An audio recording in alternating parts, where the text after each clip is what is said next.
What's up, y'all? This is Brave, and I'm back for another review of The Chi. This is season 6, episode 6, and the episode is titled Boyz to Men.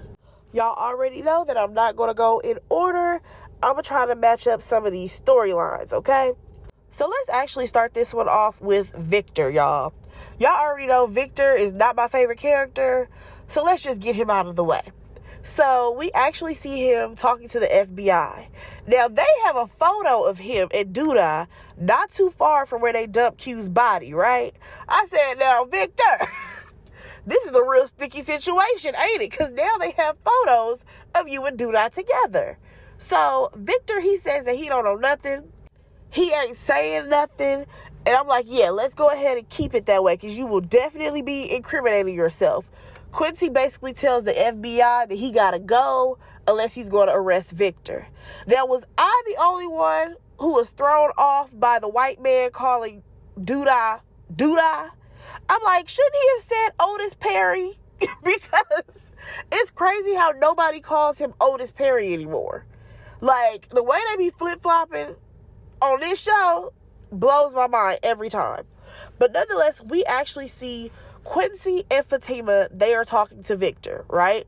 And Fatima wants him to see if they can, like, cut him a deal or whatever. And Fatima, she's just now finding out that Victor has even dumped a body. Because she may have thought, oh, you know, he might know some dirt on Duda, but not that he was a part of, you know, the whole situation with Q. So now she's feeling some type of way because she's like, why didn't you tell me any of this information? Girl, when was he going to tell you that? When he was like, blowing your back out? Like, when was he going to tell you this? Because the last time that I checked, this is not something that you bring up casually. And y'all have only been dating for a solid few months. I don't even think, maybe 6. I was going to give you 3, but maybe it's been 6 months now. Chill out, baby boo. Chill out. So, out of all of this, Victor says that he doesn't want to say anything because he don't want to get back in trouble. You know what I'm saying? He's changed his life over. We get it. So, the next time that we actually see Victor, though, he went to go see Papa Daddy, y'all. He went to go see Big Stan. So, in the midst of going to see him, you know, he's basically saying that he needs some guidance. And he tells him the situation, not very much in detail, but just enough to know that this man is in trouble, okay? Now, one thing that stuck out to me in all of this was that, you know, Stan says, oh, because, you know, you've done a lot for the city. I said, what the hell has he done? Y'all, we ain't seen no changes happen in the city of Chicago besides him having this men's group. And honestly, all the men are worse off after they go to the men's group. But you know what? I'm going to go ahead and let this play out, right? So, basically, Papa's dad prays that, you know, Victor will have God's guidance or whatever. And Big Stan even apologized for, you know, judging Victor in the past. So, Big Stan, he says that as long as Duda is living, the city is in the devil's hands. I said, oh, that's a word. That's a word. Because, baby, the devil is all up in Duda. Duda the devil, okay? So, here's the thing. It low-key sounded like he was putting the battery in Victor's back to go ahead and take Duda out. Was I the only one who felt that way? I said, let me find out. That Pastor Man said, listen, your name used to be Trig, right? Pull the trigger, okay? So, next time we see Victor, y'all, he is talking to Fatima about possibly telling the FBI the truth. Now, her response is that she doesn't want them to lose everything that they've built. Fatima, what the hell have y'all built? Like, I'm so confused because Fatima and Victor have this us against the world mentality when it's really not even that much of us to be going around. Like, I'm just a little confused here.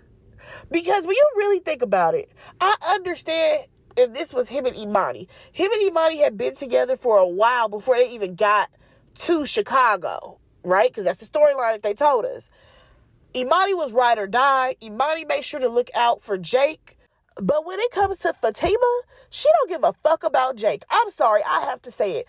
Because every time that she mentions him, it's like, yeah, he needs to move out. Yeah, Jake, he got his little brother here or whatever. And I'm just like, the fact that your whole thought is, I don't want to lose what we built as in our relationship, but nobody is mentioning how this can affect Jake, that bothers me. And speaking of Jake, he actually comes home, right? Now, they get all silent when he comes through the door. So he's like, what y'all got going on? And they basically say nothing. So Jake is like, listen, y'all don't ever tell me nothing. I'm 18 or I'm about to be 18 or whatever he said. He wants to be involved. Now, Victor tells him that, he doesn't know anything about being an adult or having responsibilities. And I'm like, sir, you just got there. So what you now about to do is try to play in your little brother's face, okay? And on top of that, Victor, you're not even showing him what it looks like to have responsibilities and do all this stuff. Because the only thing now that you're worried about is how you can help the city. You can't even help what's going on in your household, sir. Please chill out.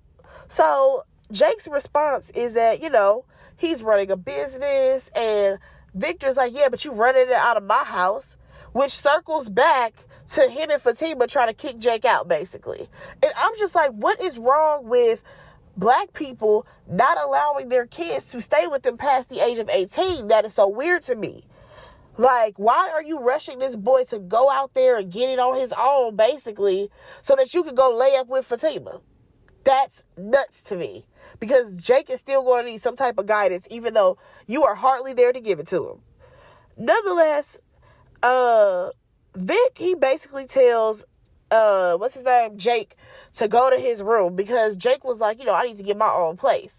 And he tells him, go to your room, all this stuff. Now, Fatima finally says something. She's like, oh, just give us a minute, Jake. Girl, when things was getting a little bit heated, you should have butted in and said, all right now, y'all. All right.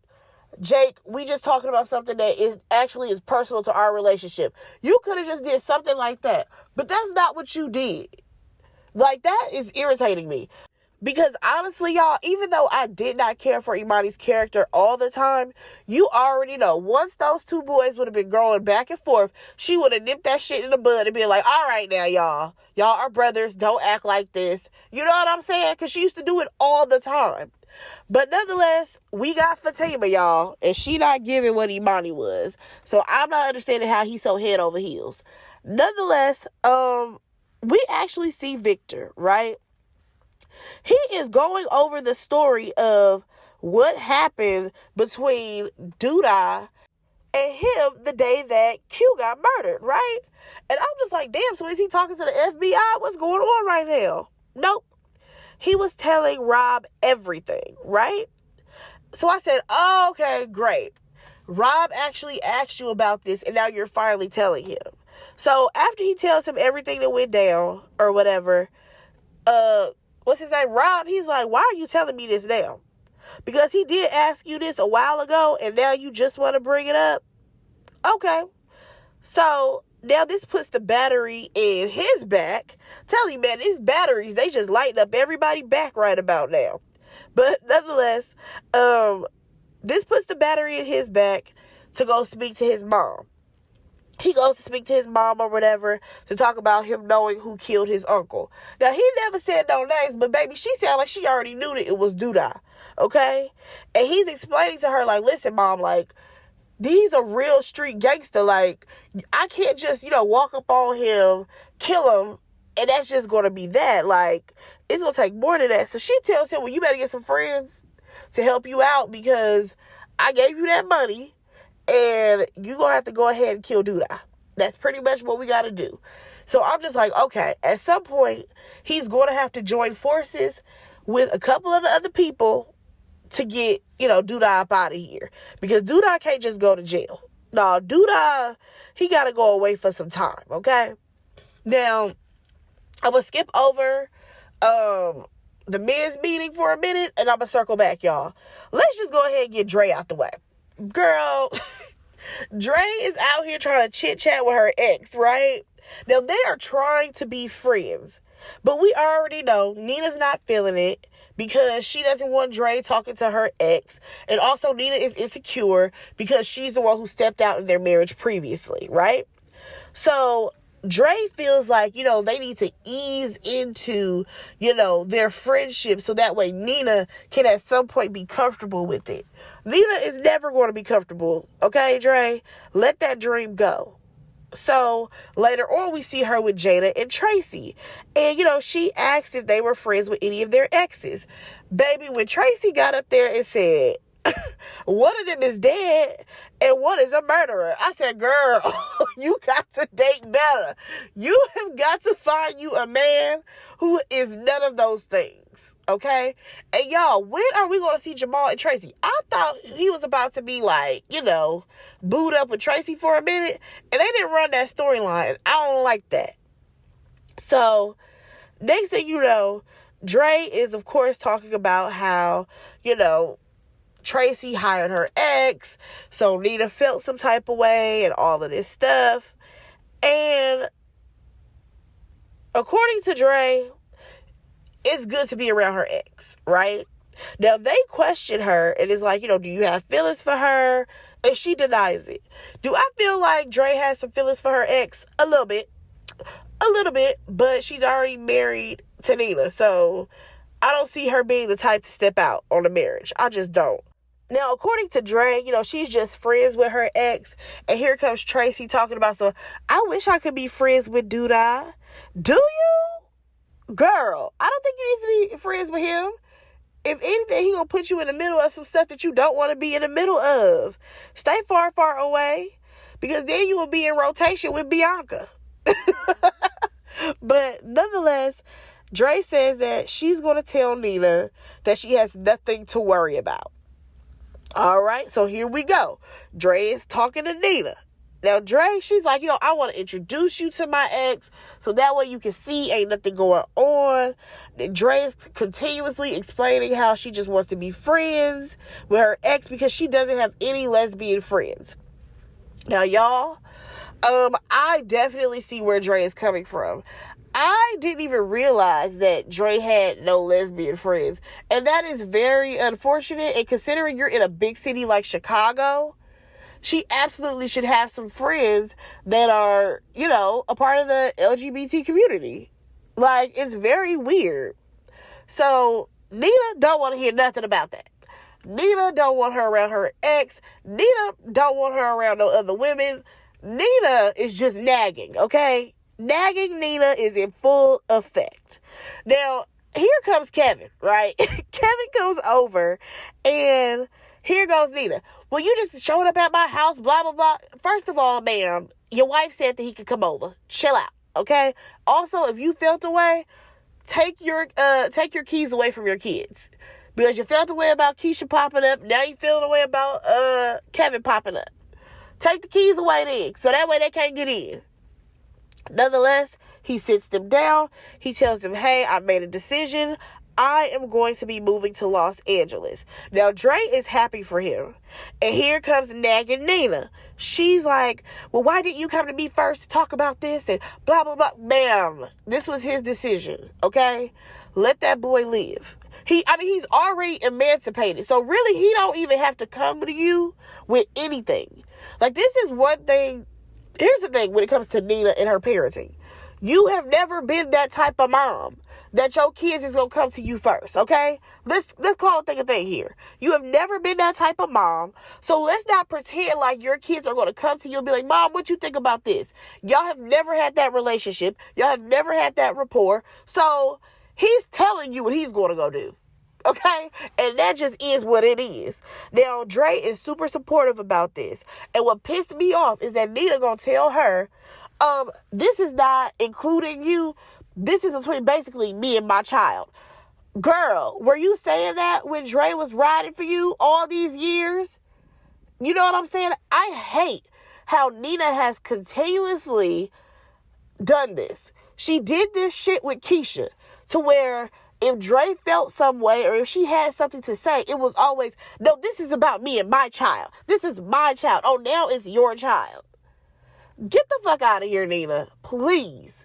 So, Kevin even had to correct his mom, like, Dre is my mom too, like, her opinion matters as well. So now here goes Nina feeling away. Oh, so this is gang up on Nina day. No, it's not. This is called Nina, you don't know everything, so you need to pipe down, okay? So, again, she feeling some type of way. And she's trying to get Dre to back her up on this. And Dre is like, listen, just make sure you give us all the information. Like, where will you be staying? How are you going to get around? Like, all the important details. And she was so proud of him in that moment. I said, you know what? I think this season might be the turning point for me and Dre. Because I have never liked Dre's character. And I feel like the way she supported Kevin in this moment, I was all here for it. Because nagging Nina is like, you can't play video games all your life and all this stuff. Girl, he absolutely can. Times have changed. And on top of that, he's already proven to you that he can make money doing this. This boy has already moved out and he can afford to live on his own. He's making enough money, okay? Because it ain't cheap to live in Chicago. So, relax, girl. So, y'all, the next thing I want to talk about is the kid. Oh, no, I'm not. I thought I was going to talk about the kids. We're going to talk about Emmitt real quick because, baby, Emmitt has lost his goddamn mind. So, first things first. Keisha. Baby, Keisha is hot, okay? Because she has found this money that Emmitt was holding for Doodah, and she's all upset, okay? So now she's questioning what he's gotten into. I said, girl, now you want to question it? Your man has been in some shit, okay, for a while. Now, Emmitt, he's like, listen, how you think we got all this new stuff? How you think we got the new house and all of this stuff? And, of course, Keisha is feeling a way about Doodah because she feels like I already warned you about him. But here's the thing, Keisha. You can't have it both ways. You can't want the fancy house but not want Doodah's money. You know what I'm saying? And then be like, oh, Doodah, fuck him. But here's the thing. Y'all need Doodah. Doodah, his hands is in every pot that y'all got. Okay? So, your man is in too deep. He signed up to work with the devil. And now the devil is running the show. So, Emmitt, he does apologize for putting their family in danger. But she wants to leave him. Right? And I'm like, okay, please do. Please leave Emmitt. Because I think that you could do better on your own. Girl, you can do bad all by yourself. We learned that back in the day from the Tyler Perry plays, okay? Nonetheless, Emmitt goes to see Darnell. Now, he requests that, he get the gun back. And Darnell tells him that he ain't built that way. Like, I'm not giving you this gun. You're not that type of guy. But Emmitt is like, I need the gun. So he ends up giving it to him and tells him to be careful. I feel so bad for Darnell because that man, he wants to help his son so bad, but Emmitt keeps shutting him out in every way possible. And the frustrating part about this is that Darnell and Emmitt was rocking together heavy before Doodah got involved in the picture. And I'm just like, look at Doodah destroying families, just destroying families. So we see Emmitt in the mirror, y'all. He out here practicing, holding the gun up, telling us, I ain't no bitch. I ain't no bitch. I ain't no bitch. I said, why the fuck are we chanting? I ain't no bitch. Sir, we gotta do better than that. So, later on, we actually saw Jada and Darnell talk about Emmitt. And she's like, my intuition is telling me that, something is wrong. Something is not right when it comes to Emmitt. But Darnell, he tells her, don't worry about it, right? Say, girl, get to worrying. Because, baby, we see Emmitt walk up on Doodah in the chop shop, puts the gun to Doodah's face, and tells him he wants out, right? Now, Doodah ends up taking the goddamn gun from Emmitt. And, he laid Emmitt's ass out, okay? Now, Emmitt, he's still big in the chest, right? So, he telling him, like, I want out of this or whatever. And here goes Doodah. Oh, you want to cut ties? So that means you letting go of the house, the cars, the businesses, everything. Because keep in mind, Doodah practically owns Emmitt. Okay? So then Emmitt's like, I want to buy you out. Sir, where you going to get the money from? I don't think you have enough money to buy out Doodah. To buy him out for the house, the cars, the businesses, and anything else that you got your hands in. Well, he got his hands in. I don't think that you have enough money for that. So then Doodah tells him, listen, you ain't running shit, okay? So, again, he tells him, if you try this shit again, I'm going to put a bullet in you. And why does Emmitt say, that the whole city would be on Duda's ass because the city fuck with him? I said, nigga, I'm not trying to be funny, but again, you too big in the chest for me. Emmitt, all because you sell niggas barbecue plates does not mean that they fuck with you that heavy, okay? Because the city fucked with Brandon too. And look at how that ended for him. The city fucked with Coogie. The city fucked with a lot of niggas that done died in Chicago. So why do you think that you're so fucking special? I would do that on this. Why do you feel so special that you think that all because you sell people barbecue plates that they fuck with you like that? And on top of that, he gonna tell Duda, oh, niggas, they just work for you or whatever, but they fuck with me. Who works with Duda that fucks with Emmitt? Please, somebody tell me. Nook don't fuck with you. Zay don't fuck with you. Bakari don't fuck with you. Rob don't fuck with you. Who fucks with you? I'm just trying to understand, y'all. Somebody explain to me, because Emmitt was so big in his chest for this. And I'm like, sir, it ain't hitting for me. It ain't hitting for me. I'm sorry. So, according to Emmitt, though, the city will basically rally and stone Duda, practically, if something were to happen to him. Nigga, whatever. You know what? Let's just go ahead and slide on over to Victor's little men's counseling meeting so I can dig into some more people's ass yet again. All right, y'all. So, at this meeting, right, for some reason, they have extended the invitation to the goddamn teenagers. I said, why are they here to hear about these grown men problems? I'm not understanding. But baby, let's start off with Rashad. Because this nigga here talking about some, I'm just starting to backslide and I'm lusting after other women. Sir, you out here doing illegal activity, okay? And keep in mind, Bakari's sitting right there next to him. Because I'm like, yeah, because that's the little nigga who tempted your ass, okay? And paid you $2,000 to hold some goddamn guns. That's crazy. Nonetheless, he tells them, y'all just got to hold me accountable. Sir, get the fuck out of here. Because they're trying to hold you accountable about what? You not looking on Instagram for other women? No, we need to hold you accountable for you doing illegal activities. What's bothering me about Rashad's storyline is that ain't not a near nigga helping him. None of these people on this show is helping him besides Darnell. Darnell tried to put a little money in his pockets. Hell, even Bakari tried to help. But you other niggas, especially Victor, that's supposed to be your boy. And you have not provided nothing for him. I'm still trying to understand how he don't work at Rock no more. Because I could have swore that he was working there and he was trying to mentor like the young guys. What happened to that? But, I'm going to let that rock. Because I guess they wasn't paying at Rock. I guess the only person who was getting the check was Tracy. Marcus. No, sorry, not Marcus. Jamal, he's like, I'm happy that the youth is here. I could have really used an outlet like this when I was younger. Okay, that's cute. But again, I don't think they need to be here with all these grown men and these grown man problems. Nonetheless, Marcus pipes up, right? So he feels bad about forcing his daughter to do something that she doesn't want to do. Now here comes Jake. Yeah, because, she don't want to go to college. Yeah, but little nigga, the only reason why she don't want to go to college is because she started fucking with you.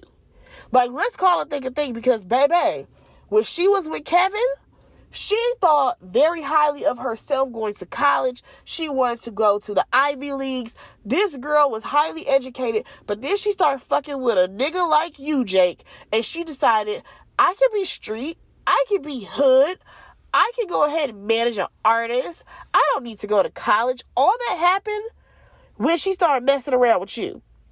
So, Jim and Daddy is like, well, it's my responsibility to look out for her. And here comes Jake. Well, she can look out for herself. No, nigga. See, here's the problem. You've never had a parent actually raise you and look after you for real, so you don't know what that's like. I'm on Jim's daddy's side, okay? Because it doesn't make sense that this little girl is talking about I'm going to manage Maisha. Ain't shit happening for Maisha. So why can't you do both? Why can't you go to school and manage Maisha? It's not like Maisha has overnight turned into like this big star who's traveling across the world. Please chill out on that. And what annoyed me was that Darnell, he chimed in before Marcus was about to tear into Jake, talking about, so this is a judgment-free zone. First of all, Darnell, mind your business. Secondly, this is why these kids don't need to be here. Because what you're not about to do is play in my face about me raising my daughter to the best of my abilities and what I know that my daughter has the potential for and what she has the capabilities of becoming. And you gonna basically make it seem like, oh, well, because Gemma don't want to do it, she don't need to. Let me tell you something. It's a lot of things that our parents knew that was better for us. And of course, we decided to rebel against it. Baby, years later, we like, damn it, I should have listened. Damn it, I should have, went on ahead and did what my mama said. Gemma, I feel like you trying to manage Maisha, it is not about to take you that far. But, in the Shy's world, on this TV series, we'll see where it gets you. So here comes Papa. Now, Papa basically feels some type of way, because we're going to get to Papa's storyline in a minute. He feels like his dad is trying to protect him too much, and he wants to grow and make mistakes on his own. Now, I completely understand that, and Papa is not coming off as dismissive as Jake is, because at the end of the day, y'all gonna make mistakes. Y'all are young. Y'all not even 18, okay? Y'all are young men, and you're going to make mistakes, okay? But at the same time, Papa, some of the stuff your daddy is telling you, he not wrong, okay? I'm sorry, but he not wrong. But nonetheless, here comes Emmitt. He chimes in, and he's like, I've gotten myself into some trouble, right? So, of course, his dad is like, well, what kind of trouble is this?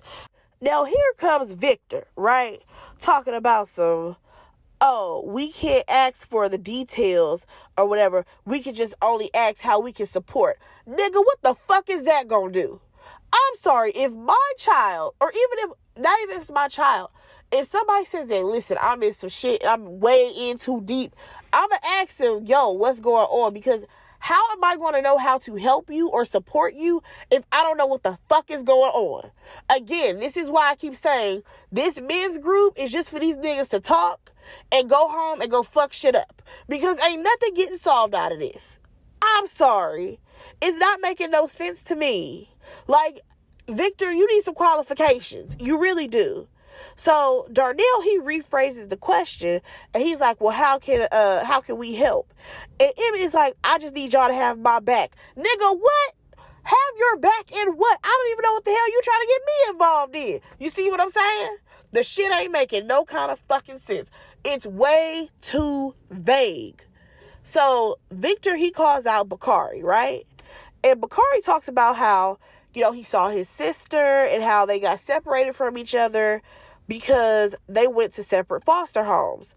And he was in shock from that. And I can absolutely believe that, he thought that he was never going to see his sister again. Because a lot of times when kids get mixed up in the foster care system, it's hard for them to find each other. I mean, I think it may be a little bit easier now because of social media. You know what I'm saying? You can kind of Google people's names and all that stuff. But I can understand why he felt like he was alone in this world.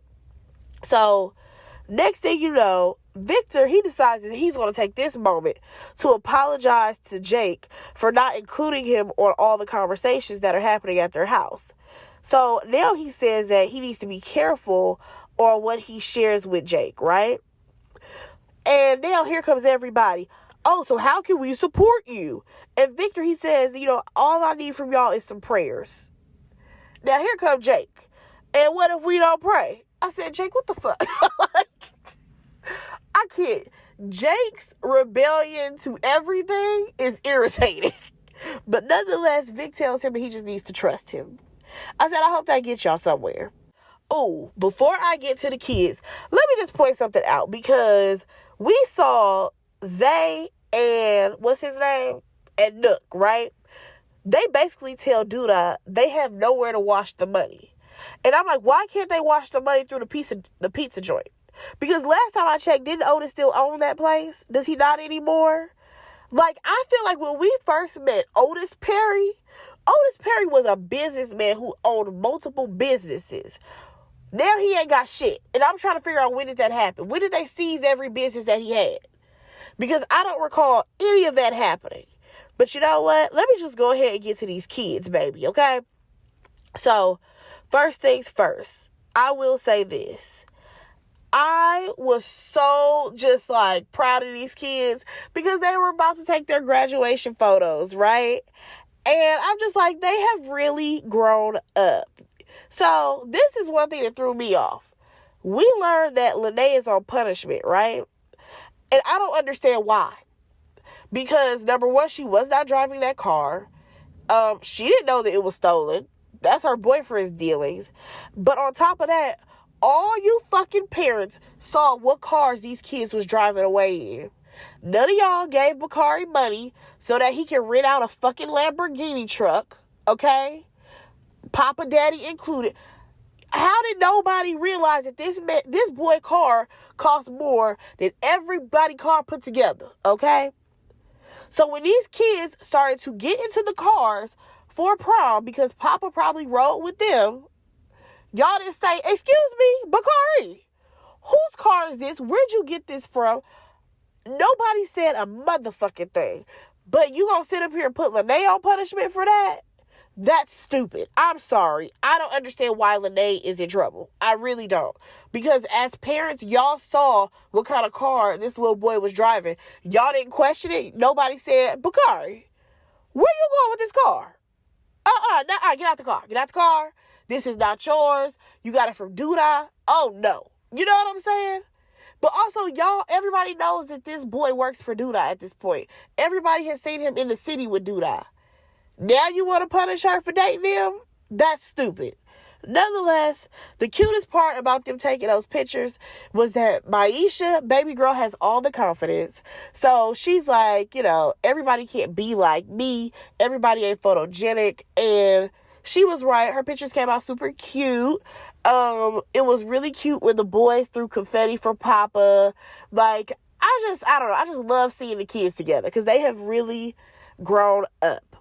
Now, let's slide on to individual storylines. Now, we see Gemma, right? Now, she talks to Tiara, who's basically suggested to her that she needs to start managing multiple artists, right? Now, Gemma's dad, he comes in and tells her that, she has until the end of the day to apply to 3 colleges. And he even told her, like, something along the lines about her going to community college, right? So here goes Gemma. Well, community colleges, that's just like the Ivy Leagues. Girl, no, it's not. No, the fuck it's not, okay? I need for you to stop. Like, I understand you want to be so big in the chest about being anti-college, but girl, this ain't working for me. Why couldn't we get her being, like, interested in HBCUs and pro-black and all of that? I miss that girl. As much as Gemma got on our nerves, I would not have minded her switching from being like, oh, I want to go to an Ivy League to, oh, I want to go to Hampton. Oh, I want to go to Howard. I want to go to, a HBCU. I would have respected it more. Now, let's go ahead and talk about Maisha. Baby Maisha, she's talking to Kevin. She's like, I had to hear it in the streets that you're moving to LA. Baby, I thought y'all already had this conversation. I could have swore y'all had this conversation when y'all was at prom. But I'm gonna let this rock. So she basically is like, we just got back together. I need for them to stop saying that shit. I'm sorry. I am sick and tired of people yelling out that Kevin and Maisha got back together. Y'all dated when y'all was in like 6th grade or like 5th grade, honestly, because y'all were babies. Stop acting like y'all was in a real relationship back then. Honestly, I would even respect it more if this was like her and Papa and she says, we just got back together. You know what I'm saying? Because we've seen them date as teenagers. But not this, oh, I dated you in the fucking 5th grade, so now I'm about to pretend like we really about to. Girl, no. No, please stop. Nonetheless, he basically tells her to come with him. And she's like, I can't leave my life behind, and I can't keep chasing after you. Girl, when have you chased after him? I'm sorry, writers. y'all gave the wrong conversation to these kids, because this is not making any sense. The dialogue is not making any sense. First of all, it's too grown of a conversation. Talk about chasing after somebody. And secondly, it doesn't even fit their situation. Because Maisha has never chased after Kevin. And they literally dated in the 5th grade. What are we talking about here? So, come to find out, Maisha basically wants to be a local rapper. He's confused because I'm with Kevin on this. I thought we was dreaming bigger, baby. I thought we was, soaring to the sky. You out here talking about you want to be a local rapper, but you was just telling, what's her name? Gemma, how you don't mind going to college. Because if this rap thing don't work out, you got a backup plan. So which one is it, Maisha? So he tells her, like, I can fly you out, we can still make this work. Trying to basically say we're going to have a long distance relationship and we can FaceTime each other. Child, I guess. But y'all, let's go ahead and move on. So, we got to talk about Bakari. Baby, let me tell you something. Bakari be going through it, okay? But I feel like a lot of the men on this show allow things to happen to Bakari. And now they finally want to, support him. So when we first saw him on this episode, he was getting his ass beat by Duda. Because he's the reason why Duda lost the car. Now, here's my thing. Duda, you're the idiot. Because you let a child drive a stolen car in the first place. And if anything, I thought Bakari would have been locked up for longer because it was a stolen Lamborghini. But this is TV, so we're going to let it rock. Now, he goes to see Lene, right? And Nina, nagging ass, comes to the door. Now, she tells him that, Lene is on punishment. And he apologizes for having Lene in this situation. And at that point, Nina noticed that he had all these bruises on his face or whatever. He basically brushed it off. And when Bakari was leaving, Jamal pulled up. Now, y'all, where the hell did Jamal get this nice-ass truck from? I'm just curious. Jamal seemed like he doing okay. He seemed like he doing all right. Hell, Sean need to ask him how he got himself together. Because maybe he got some tips and tricks that Sean can use, okay? So, we see them in a truck or whatever. And basically, Jamal tells him, jail ain't the place to be. So, you need to kind of, straighten your life up. And Bakari, not only were you in a stolen car, you were speeding in a stolen car. So you wanted to get caught, okay? And he's like, you're lucky that you're a minor. I'm trying to figure out when the hell was Bakari a minor, because I feel like Bakari should be the same age as Coogie. And Coogie was older than, what's his name? Than Kevin and all the other kids. But we gonna let this storyline rock, y'all. Now Bakari is supposed to be, I guess, 17. So, next thing you know, Bakari is like, so what you want me to do? Read the Bible? And Jamal, he goes on about how, he's asking for forgiveness because, of course, he's killed someone in his past. Now, my thing is, didn't Bakari kill somebody? Like, did we all forget about that? I guess we just completely dropped that storyline that Bakari was Coogie's best friend. That's why he killed Ronnie. We just gonna go ahead and eliminate all of that what happened. Like, Bakari has been troubled for years. So Bakari basically says, he'll do better the next time. And Jamal is like, how do you even know that you're going to get a next time? And at that point, I feel like Bakari, he realized that he really messed up. Because he was like, she done with me? Like, if he said it in the softest tone, I was like, oh, baby is hurt, okay? So Jamal basically suggested that they have some time apart. And Bakari says that she's all that he has to live for. And I'm like, baby, you are like 17 years old. Like, you have a lot more to live for than just your girlfriend. Please believe that. I'm going to need for him to get some self-confidence. And I need for him to do some self-work, because that's sad. So they pull up to Papa's house or whatever. And it's somebody sitting on the steps. Bakari has a sister, y'all. We did not know this. Bakari has a sister named Brittany. And we see that she's a little hustler. She also is a rapper. I said, okay, I already see where this storyline is going, okay? Now, unfortunately, she can't stay with him because, he's staying with Papa. And they exchange numbers. And I'm like, okay, I feel like we're going to see some interesting things happen between Bakari and his sister. Now, y'all, are they actually related? That's my question. Is Bakari and this girl Brittany related in real life? Because their facial features are very similar, okay? Somebody do the research and let me know. Now, let's move on over to Papa. Y'all, we got to see Papa do an interview with his dad for the podcast. And they talk about fatherhood and how the dad fears that he won't be around when Papa needs him. I mean, they are laying it on thick that this character isn't going to make it past this season. Hell, he didn't make it past this episode, but we'll get there. He gives Papa this watch, and he's like, this has been passed down for generations and generations in our family. I was like, okay, yeah, he ain't gonna make it at all. So next time we see Papa, he was with Kenya, and they talk about her having a kid. Now, according to him, he still likes her. But I'm like, sir, you are 17. You really don't have to play stepdaddy. You really don't. But of course, because of how Papa is, he's going to do it. You know what I'm saying? Papa is that type of guy that's like, you know what? I'll take on that burden. I'll take that on. And he really don't have to. Like, him and Kenya could just stay friends. But nonetheless, he goes home or whatever. His dad is telling him, like, hey, you're late. Victor invited you to his men's group, all this stuff. It's bad to, like, not be on time. So Papa tells his dad, like, oh, I was with my girl or whatever. And Papa Daddy's like, what girl? When did you get a girl? What are you talking about?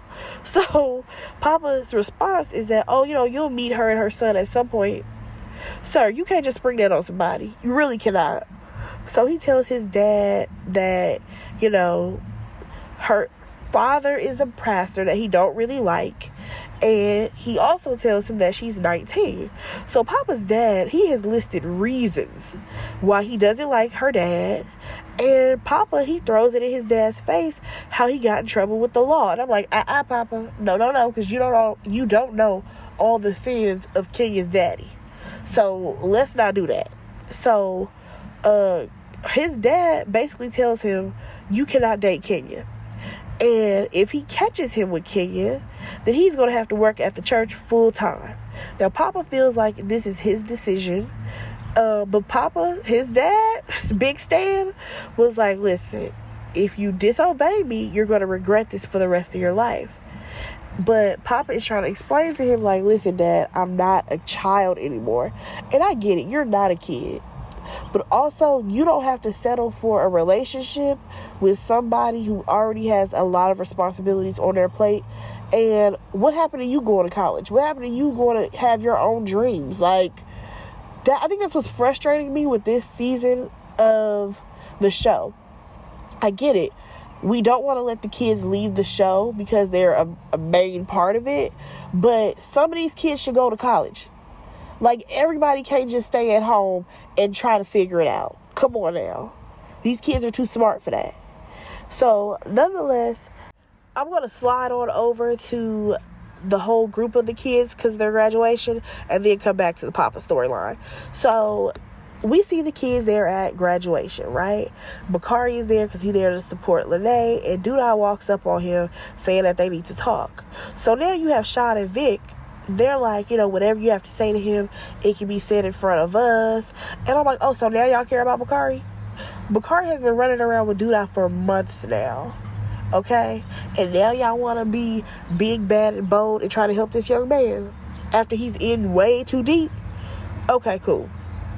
So, I'm just really annoyed because Bakari, he goes to sit down with Papa's family, right? And basically, this is him choosing the family over Duda. And Papa's dad and Duda have like this little stare down. And I said, oh, baby, we already know Duda's not done with you. We already know Duda's about to wrap you up, okay? And sell you away. So, We actually see Kevin. He gave the speech at graduation, and it was a cute little speech, We see the kids graduate, and I can't lie, I was very proud of them. But I was kind of confused. Y'all, where was Jamal? Why wasn't Jamal at the graduation, considering his sister was graduating? But I'm gonna let that rock. So now let's bring it on back to Papa, because Papa and his family are having dinner, right? This is after graduation, and his dad is like, oh, I saw that girl and her baby. You're not supposed to be seeing her. So Papa, he tells his dad, like, you can't control me. And his dad, he tells him, like, you don't know what you're doing. And honestly, I'm with his dad. Like, you're in no position to help somebody else raise their child. Like, it's one thing if you had to, pick up your own responsibility, but nobody has to do that voluntarily. Like, you don't have to do this. And things get heated between these two. Now, Bakari, he's even trying to jump in and calm the situation down. Like, Papa, just sit down, like, chill. But baby Papa, he was big in the chest. And Papa tells him that, he's his own man. And he heads on out the door. Now, Big Stan told him, listen, if you walk out that door, don't come back no more. If y'all know what that reference is, put it below. And Papa walks out. I said, oh, Lord. Not Papa walking out on the dad. So, lastly, we get to the party. Well, second to last. We get to this party that Kevin is having. I guess it's like a graduation party. And Brittany comes through, right? Again, y'all, is this his real life sister? Because I'm telling you, the faces look so similar. Here's the thing. Lene introduces herself to Brittany or whatever. And Bakari gotta tell her, like, girl, this is my sister. Relax. Like, you don't have to do all of this, right? So, next thing you know, Brittany picks up the microphone. Oh, keep in mind, Lupe Fiasco Kick Push is playing. Y'all, can we be for real right now? These young kids are not listening to Lupe Fiasco Kick Push, okay? That song came out years ago. It's not really a classic record that you will replay. Like, it's not like Juvenile Back That Ass Up. So, I'm trying to understand why we have this song playing. Maybe because Lupe is from Chicago. I get it, but that was not the song to play. I just gotta be honest. So, next thing you know, Brittany snatches the mic like she is Kid and Play in House Party, and she start rapping. So we already know Gemma is like, boom, that's gonna be my new artist, and I feel like that's gonna cause issue for Maisha. So we see after the girl performs or whatever, everybody think it was cool. Even Kevin was like, oh yeah, she's nice on the mic, and Maisha was like, she aight. Again, already feeling away. Now we see Gemma go have a conversation with Brittany, right? Now, was it me, or did it seem like they were flirting? I'm like, I know y'all talking business, but it's giving flirtation, okay? And, Gemma's like, do you have a manager? All this stuff. Like, for me, it seemed like Brittany was shooting her shot, and Gemma was as well. But, Jake had walked up and was like, oh, this is my girl. Listen, Brittany about to snatch your girl. Now, that right there would be an interesting storyline. Plot twist. Gemma likes the girls. You know what I'm saying? So Gemma basically tells this girl that, if you're looking for a manager, I can help you out. Brittany's like, I'm looking for a place to stay. Girl, you on your own, okay? But when you find a place to stay and you ready to work, hit me up. I said, okay, this is going to be interesting. So keep in mind, Papa is at this party. We don't really see too much with Papa. However, y'all, we get to the end of the episode. And Big Stan is praying. He's praying about his son and all of that. And then we see someone come behind him and strangle him. I said, oh my God. They done took Big Stan out. And next thing you know, he was just laid out on the floor. I was like, ooh, this is going to tear Papa up. Because they left on bad terms. Yikes. Y'all, this episode was pretty good. Let me know what y'all thought about it. Go ahead and like, comment, subscribe to my channel, and I will talk to y'all in my next review. Bye, guys.